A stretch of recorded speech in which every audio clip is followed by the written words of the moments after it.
കുറച്ചു സമയത്തിന് ശേഷം രുദ്രൻ കാർ അവരുടെ വീടിൻ്റെ മുറ്റത്ത് കൊണ്ടുവന്ന് നിർത്തി. എന്നിട്ട് പോലും അവൾ അവളുടെ ചിന്തകളിൽ നിന്നും ഉയർന്നില്ല. അവൾ വേറെ ഏതോ ലോകത്തായിരുന്നു. രുദ്രൻ ഇത് മനസ്സിലായതുകൊണ്ട് തന്നെ അവൻ അവളുടെ അടുക്കിലേക്ക് ചാഞ്ഞു. അവളുടെ സീറ്റ് ബെൽറ്റ് ഊരി മാറ്റി. അവൻ്റെ കൈ അവളുടെ നഗ്ന വയറിൽ സ്പർശിച്ചു. അവളിൽ കൂടി ഒരു തരിപ്പ് കടന്നുപോയി. അവൾ അവളുടെ ചിന്തകളിൽ നിന്നും ഞെട്ടിയുണർന്നു. അവൾ അവനെ ഞെട്ടി നോക്കി. ഒരു നിമിഷം പരസ്പരം കണ്ണുകൾ കോർത്തു. പെട്ടെന്ന് തന്നെ ഒരു പിടച്ചിലോടെ ഇരുവരും പരസ്പരം കണ്ണുകൾ പിൻവലിച്ചു. അവൾ അവളുടെ ദൃഷ്ടി താഴേക്ക് ഊന്നി. ഏകാ, അവൻ അവളുടെ താടിത്തുമ്പിൽ പിടിച്ചു ഉയർത്തി. അവളുടെ ചെവിക്കരികിൽ ആർദ്രമായി പ്രണയത്തോടെ അവളെ വിളിച്ചു.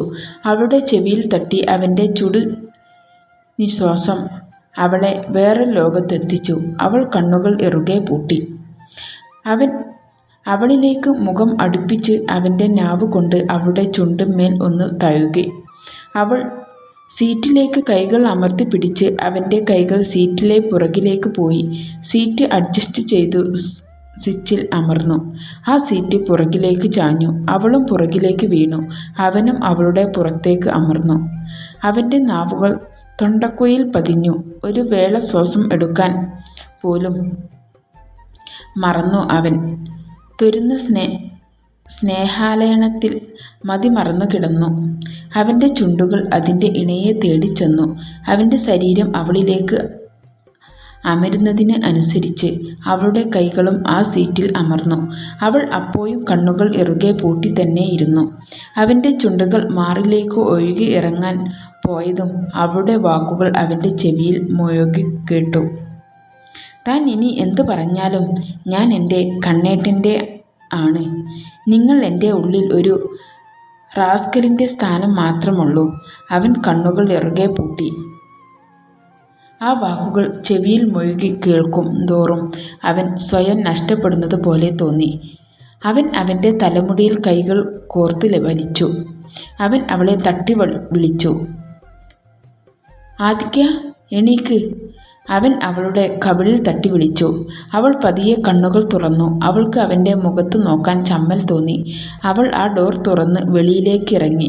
പക്ഷേ രുദ്രൻ വയ്യാത്ത കാര്യം ഓർത്തപ്പോൾ അവളുടെ കാലുകൾ പിന്നിലേക്ക് ചലിച്ചു. ഡോർ തുറന്ന് അവൾ അവൻ്റെ മുഖത്ത് നോക്കാതെ തന്നെ അവൻ്റെ കൈകളിൽ ചേർത്ത് വെച്ചു. അവൻ അവളെ ഒരു പകപ്പോടെ നോക്കി. പക്ഷേ അവൾ വേറെ എങ്ങോട്ടോ ദൃഷ്ടി പതിപ്പിച്ചു. അവൾ അവനെ താങ്ങിപ്പിടിച്ച് സോഫയിൽ കൊണ്ട് വന്നിരുത്തി. ഒരിക്കൽ പോലും അവൾ അവനെ നോക്കിയില്ല. വീട്ടിൽ അച്ഛനും അമ്മയും ഇല്ലാത്തത് കൊണ്ട് അവൾ കിച്ചണിലേക്ക് പോയി. കാരണം 2 ദിവസം കഴിഞ്ഞേ അവർ തിരികെ വരികയുള്ളൂ. അവളിൽ ഉണ്ടാവുന്ന മാറ്റങ്ങൾ അവനിൽ നിന്നും ഒളിപ്പിക്കാൻ അവൾ ആവുന്നതും ശ്രമിച്ചു. പക്ഷേ രുദ്രന് അവൻ്റെ പാതിയെ കൃത്യമായി മനസ്സിലായിരുന്നു. അവൻ അവൾ പോയ വഴിയിൽ നോക്കി ദീർഘമായി ഒന്ന് നിശ്വസിച്ചു. നീ എത്രനാൾ എന്നിൽ നിന്നും നിന്റെ മീകൾ ഒളിപ്പിക്കും ഏകാ? അസ്തമ സൂര്യനെ നോക്കി നിൽക്കുന്ന അനുഭൂതിയോടെയാണ് ഞാൻ നിന്നെ നോക്കി നിൽക്കുന്നത്. അതുകൊണ്ട് തന്നെ നീ ഇന്ന് എൻ്റെ കണ്ണുകൾക്ക് അപ്പുറം മാഞ്ഞു നിന്നാലും നീ ഈ രുദ്രന് വേണ്ടി ഉദിച്ചുയരുന്നത് തന്നെ ചെയ്യും. അവൻ ഇതും മനസ്സിൽ ഉരുവിട്ട് ആ സോഫയിൽ ചാരി ഇരുന്ന് ഉറക്കത്തിലേക്ക് വഴുതി വീണു. അപ്പോഴും ചങ്കു പൊടിഞ്ഞു ഉതിർന്നു വീഴുന്ന ചോരത്തുള്ളികൾക്ക് സമാനമായി അവൻ്റെ കണ്ണിൽ നിന്നും നീരുമുത്തുകൾ നിലത്തേക്ക് താര ആയി പതിച്ചു കൊണ്ടിരുന്നു. എന്നാൽ ഇതേ സമയം തന്നിലെ മാറ്റങ്ങളെ മനസ്സിലാവാതെ, രുദ്രൻ എന്ന തൻ്റെ പ്രാണനെ മനസ്സിലാകാതെ, അവൻ്റെ വേദന മനസ്സിലാകാതെ ആദിക്യ തൻ്റെ പണിയിൽ മുഴുകിയിരിക്കുകയായിരുന്നു. അവൾക്ക് അവൻ്റെ പ്രണയം സ്വാർത്ഥതയിൽ നിന്നും ഉതിർന്നു വീണത് ആയിരുന്നു. അതുകൊണ്ട് തന്നെ രുദ്രൻ എന്ന വ്യക്തിയെ അവൾക്ക് മനസ്സിലാക്കാൻ സാധിച്ചില്ല. അത് അവളുടെ ജീവിതത്തിലെ ഏറ്റവും വലിയ നഷ്ടമാണെന്ന് അറിയാതെ. കുറച്ചു സമയത്തിന് ശേഷം രുദ്രൻ കണ്ണു തുറന്നു. താൻ സോഫയിൽ ഇരിക്കുവാണെന്ന് അവന് മനസ്സിലായി. അവൻ പതിയെ എണീറ്റ് കാൽ നിലത്തു കുത്താതെ ഞൊണ്ടി അടുക്കളയിലേക്ക് പോയി നോക്കി. പക്ഷേ അവളെ അവിടെ കാണാൻ സാധിച്ചില്ല. പതിയെ അവൻ ആ സ്റ്റെപ്പ് കയറി അവരുടെ മുറിയിലേക്ക് കയറി നോക്കി. അവിടത്തെ കാഴ്ച കണ്ട് അവന് ദേഷ്യം കൊണ്ട് വിറച്ചു. നിലത്ത് സീറ്റ് വിരിച്ച് ഉറങ്ങുന്ന അവളെ കണ്ടപ്പോൾ അവന് വിളിച്ചെഴുന്നേൽപ്പിച്ച് രണ്ടെണ്ണം കൊടുക്കാൻ തോന്നി. അവൻ്റെ രക്തം ദേഷ്യത്തിൽ തിളച്ചെങ്കിലും അവൻ നിയന്ത്രിച്ചു നിർത്തി. എന്തും വരട്ടെ എന്ന് വിചാരിച്ച് അവൻ കാൽ നിലത്ത് കുത്തി. അവൻ്റെ മുറിയിൽ നിന്നും ചോര ഒഴുകി. പക്ഷേ അത് കാര്യമാക്കാതെ അവൻ അവളെ കോരിയെടുത്ത് കട്ടിലേക്ക് കിടത്തി. അവൾ നിലത്ത് വിരിച്ചിരുന്ന വെള്ള ബെഡ്ഷീറ്റ് മുഴുവൻ അവൻ്റെ ചോര നിറഞ്ഞിരുന്നു. അവനിൽ നിന്നും ഒരു കരച്ചിൽ പുറപ്പെട്ടു. അത് ശരീരത്തിനുണ്ടായ മുറിവിൽ നിന്നും അല്ലായിരുന്നു, മറിച്ച് അവൻ്റെ മനസ്സിൻ്റെ മുറിവിൽ നിന്നുമായിരുന്നു. അവൻ ഒന്ന് ഉറക്കെ പൊട്ടിക്കരയാൻ തോന്നി. അല്ലെങ്കിൽ തന്നെ ഞാൻ പൊട്ടിക്കരഞ്ഞാൽ അത് കള്ളക്കരച്ചിലാണല്ലോ. അവളുടെ ഉള്ളിൽ അവളുടെ കാലൻ.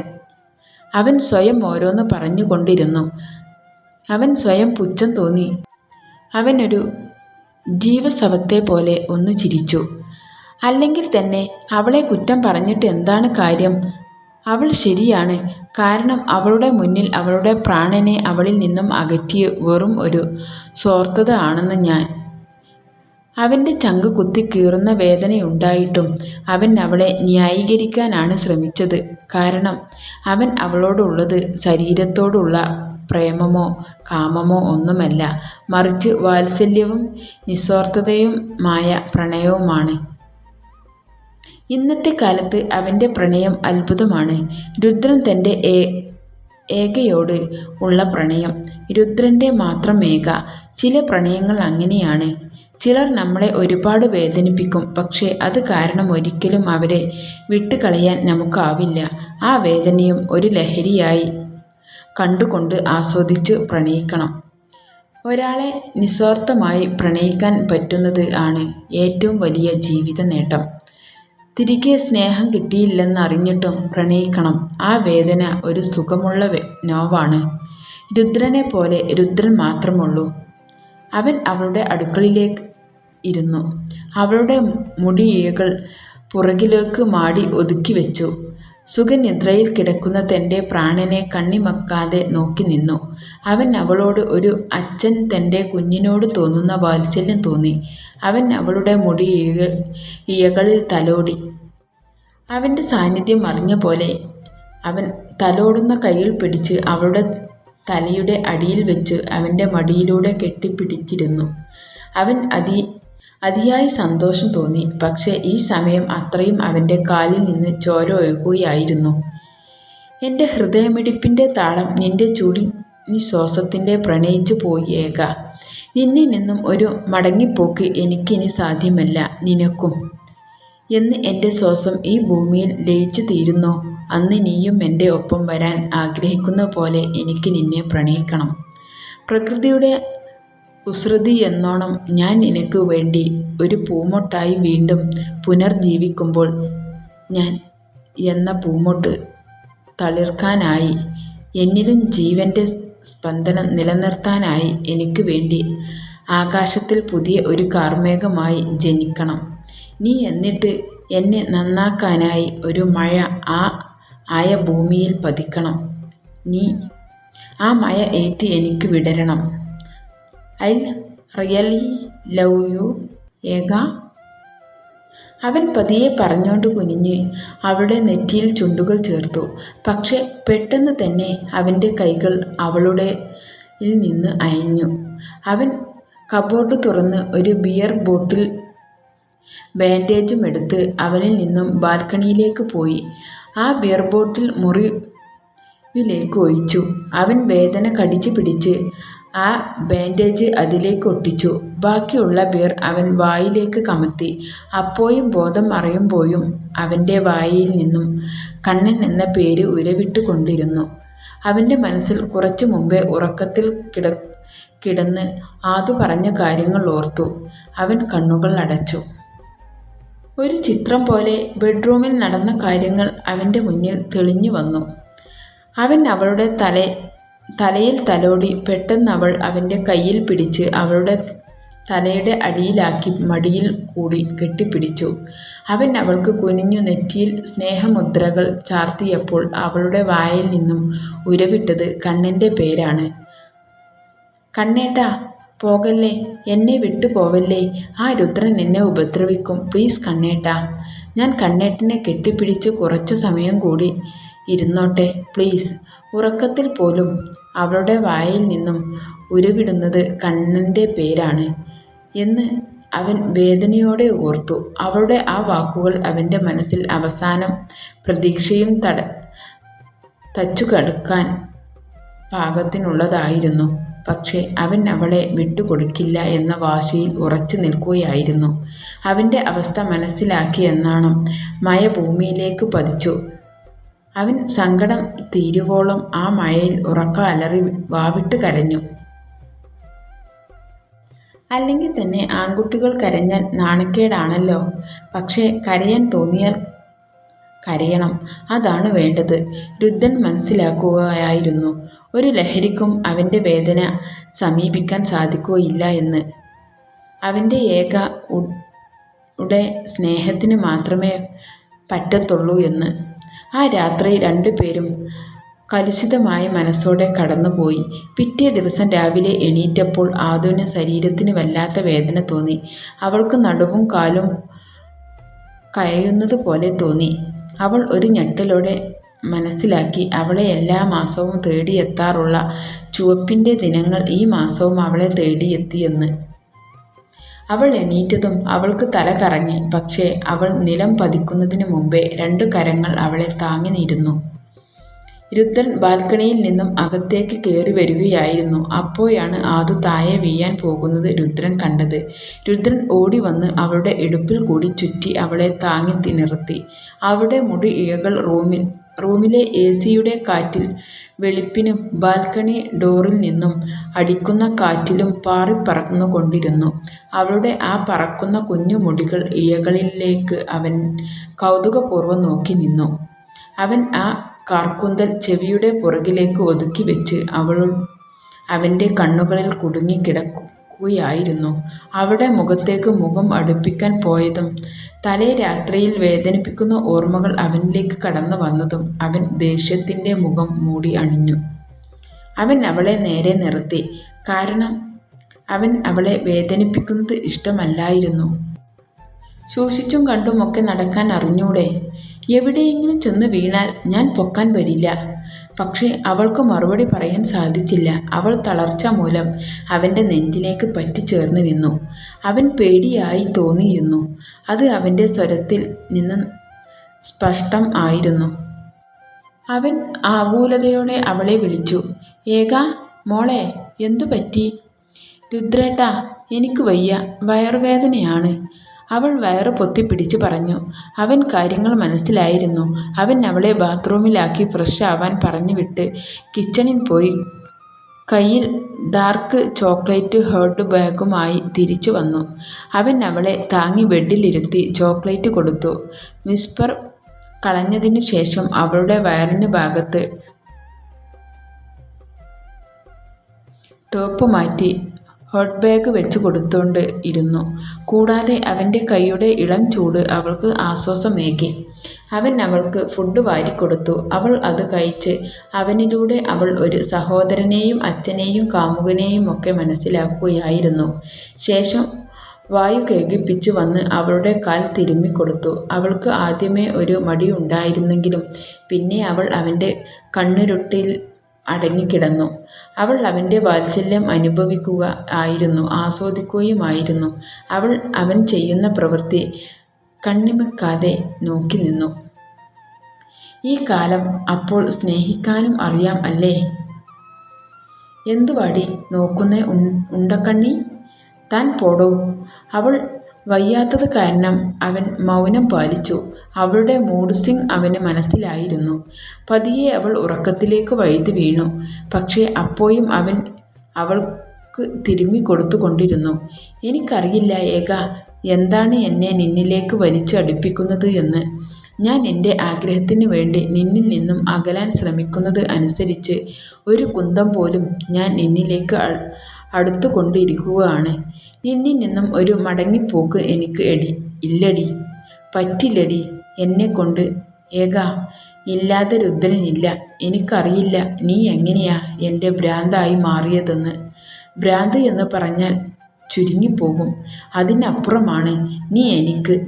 എൻ്റെ ആത്മാവിൽ അലിഞ്ഞു ചേർന്നാണ് നീ. അല്ല, എൻ്റെ ജീവവായുവാണ് നീ. നിന്നെ ഒരു കണ്ണനും വിട്ടുകൊടുക്കാൻ ഈ രുദ്രൻ തയ്യാറല്ല. നിന്നെ തൊടാൻ നോക്കുന്ന ഏതവൻ ആയാലും അവൻ കാണാൻ പോകുന്നത് രുദ്രതാണ്ഡവമായിരിക്കും. സംഹരിച്ച് കളയും ഞാൻ അവനെ. ആദ്യം പറഞ്ഞത് സങ്കടത്തോടെയാണെങ്കിലും അവസാന വാചകത്തിൽ വല്ലാത്ത ശക്തിയും പകയും ഉണ്ടായിരുന്നു.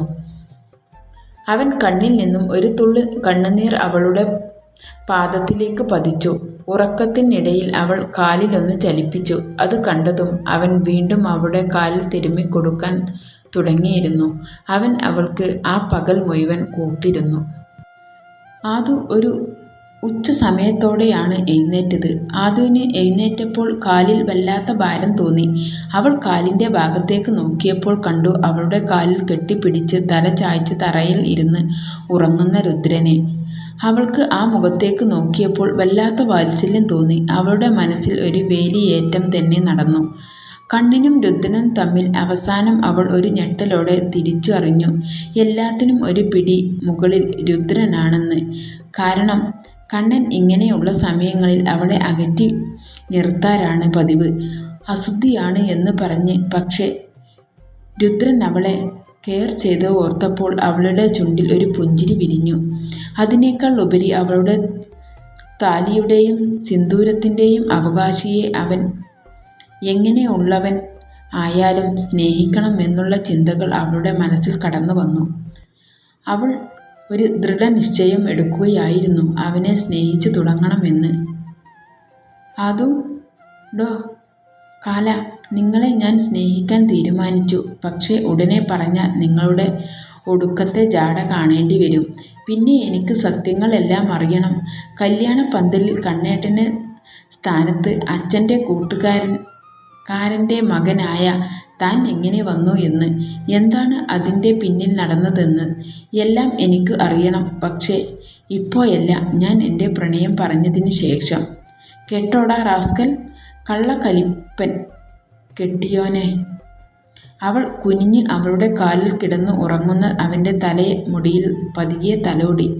അവൾ കുനിഞ്ഞ് അവൻ്റെ തലയിൽ അവളുടെ ചുണ്ടുകൾ മുദ്ര പതിപ്പിച്ചു. ആ ഉറക്കത്തിനിടയിൽ തൻ്റെ പ്രാണന്റെ സമീപ്യം അവനിൽ ഒരു പുഞ്ചിരി തെളിയിച്ചു. വീണ്ടും ഒന്നും കൂടി അവളുടെ കാലിലേക്ക് അവൻ കയറിക്കിടന്നു. അവൾ അവനെ പതിയെ തട്ടി വിളിച്ചു. ആദു, ഡോ കാല, കലോയ്, എണീക്ക്, അടങ്ങിയേക കുറച്ചുകൂടി. അപ്പോഴാണ് അവൻ്റെ വിളി അവൾ ശ്രദ്ധിച്ചത്. കാരണം അവളെ അങ്ങനെ വിളിക്കുന്നത് ഒരേ ഒരു വ്യക്തി കണ്ണനാണ്. ആ വിളി അവളിൽ വീണ്ടും സംശയം ജനിപ്പിച്ചു. എന്തായാലും അവനിൽ നിന്നും അറിയണം എന്ന് തന്നെ അവൾ തീരുമാനിച്ചു. സമയം ഉച്ച ആയതിനാൽ തന്നെ അവൾക്ക് വിശന്നു തുടങ്ങിയിരുന്നു. കൂടാതെ രുദ്രൻ രാവിലെ ഒന്നും കഴിച്ചിട്ടില്ല എന്ന് അവൾക്കറിയായിരുന്നു.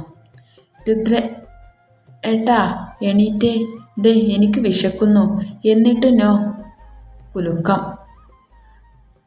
ആന കുത്തിയാലും എണീക്കില്ല എന്നുള്ള വാശിയിലാണ് നമ്മുടെ നായകൻ. അവസാനം കൊച്ചിന് ദേഷ്യം വന്ന് അടി കൊടുത്തു. ഊരക്ക് പോലുള്ള അവൻ്റെ ബോഡിയിൽ ഏറ്റില്ല എന്നു മാത്രമല്ല, നമ്മുടെ ആദുവിൻ്റെ കൈ വേദനിക്കുകയും ചെയ്തു. ഇങ്ങേര് ആരെ കാണിക്കാനാണ് ആവോ ഈ മസിൽ ഉരുട്ടി കയറ്റിക്കൊണ്ട് നടക്കണേ? കാലിൻ്റെ മസിൽ കാരണം എൻ്റെ കൈ പോയി. അവസാന ശ്രമം എന്ന നിലയിൽ അവൾ കുനിഞ്ഞ് അവൻ്റെ കയ്യിൽ നല്ല ഒരു അടാർ കടി അങ്ങ് കൊടുത്തു. അയ്യോ അമ്മേ, എടി കല്യാം കാറ്റിലീ നീലി, എൻ്റെ കൈ നീ കടിച്ചു പറിച്ച് എടുത്തല്ലോ. എടോ കാല, തന്നോട് ഞാൻ എത്ര തവണ എഴുന്നേൽക്കാൻ പറഞ്ഞു, എന്നിട്ട് താൻ എഴുന്നേറ്റോ? ഇല്ല. എന്നിട്ട് ന്യായം പറയുന്നു. സമയം കണ്ടോ? ഉച്ചക്ക് 2 മണി. എൻ്റെ വയറിനകത്ത് വിശപ്പ് കിടന്നു. ഡിസ്കോ കളിക്കാൻ തുടങ്ങിയിട്ട് കുറേ നേരമായി. ഇനിയെങ്കിലും അകത്തോട്ട് എന്തെങ്കിലും ചെന്നില്ലെങ്കിൽ പണി കിട്ടും. അതാണ് തന്നെ വിളിച്ചത്. തമ്പുരാട്ടി മാത്രമേ വിശപ്പുള്ളൂ? നീ രാവിലെയെങ്കിലും കഴിച്ചു. ഞാൻ അതുപോലും ഇല്ല. അതിന് നീ എന്തിനാ എന്നെ കടിച്ചത്? കല്യങ്കാട് നീലിയുടെ പല്ലിനേക്കാൾ കഷ്ടം ആണല്ലോടി നിന്റെ പല്ല്. യക്ഷി പോലും തോറ്റുപോവും നിന്റെ മുന്നിൽ. ഞാൻ യക്ഷിയാണേൽ താൻ യക്ഷനാണോ? യക്ഷിയുടെ ഭർത്താവ്. ഡി നിന്നെ ഒക്കെ ഉണ്ടല്ലോ. മടൽ വെട്ടി അടിക്കണം. അതാണ് വേണ്ടത്. നിന്നേക്കാൾ 2 വയസ്സിന് മൂത്തതല്ലേടി ഞാൻ. എന്നിട്ട് കാലൻ താൻ എടോ പോടോ എന്തൊക്കെ അടി നീ എന്നെ വിളിക്കുന്നത്? ഞാൻ ഇനിയും വിളിക്കും. താൻ എന്നെ എന്തോ ചെയ്യും? ഞാൻ എന്ത് ചെയ്യുമെന്ന് നിനക്ക് കാണണോ? ഞാൻ ഒന്ന് അരിഞ്ഞു കാണിച്ചാൽ നീ 10 മാംസം കഴിഞ്ഞേ ഫ്രീ ആവുള്ളൂ. എന്തു വേണോ? അവൾ ഉമിനീരിറക്കാൻ പോലും മറന്ന് അവൻ്റെ വാശിനമായ നോട്ടത്തിൽ അടിമപ്പെട്ടു നിന്നു. അവൻ അവളുടെ അടുക്കലേക്ക് കാലുകൾ വെച്ച് കുനിഞ്ഞു വന്ന് അവളുടെ കീഴ്ചുണ്ട് കൈകൊണ്ട് വലിച്ചു പിടിച്ച് അതിൽ അമർത്തിപ്പിടിച്ച് അതിനുശേഷം ഒരു ഉമ്മയും കൊടുത്തു. അവൾ ഒന്നും മിണ്ടാനാവാതെ അവൻ്റെ സാമീപ്യം ആസ്വദിച്ച് ഇങ്ങനെയിരുന്നു. ഇനി രുദ്രേട്ടൻ എന്ന് അല്ലാതെ വേറെ വല്ലവും വിളിച്ചാൽ ഇതായിരിക്കും നിന്റെ ശിക്ഷ. ഇനി നീ എത്ര തവണ വിളിക്കുന്നു ആ സ്പോട്ടിൽ ഞാൻ നിനക്ക് ഉമ്മ തന്നുകൊണ്ടേയിരിക്കും. എന്തേ? ഇനി വിളിക്കുമോ? ആദു അവനെ തന്നെ നോക്കിയിരുന്നു. ഇനി വിളിക്കില്ല കാ. സോറി രുദ്രേട്ടാ. അങ്ങനെയാണെങ്കിൽ നിനക്ക് കൊള്ളാം. ഓ. അവളെ കണ്ണിറുക്കി കാണിച്ചു. ആദുവിൻ്റെ ചുണ്ടിൽ ഒരു പുഞ്ചിരി വിരിഞ്ഞു. പെട്ടെന്നാണ് അവിടെ ഡോർ ബെൽ മുഴക്കിക്കൊണ്ട് കേട്ടത്.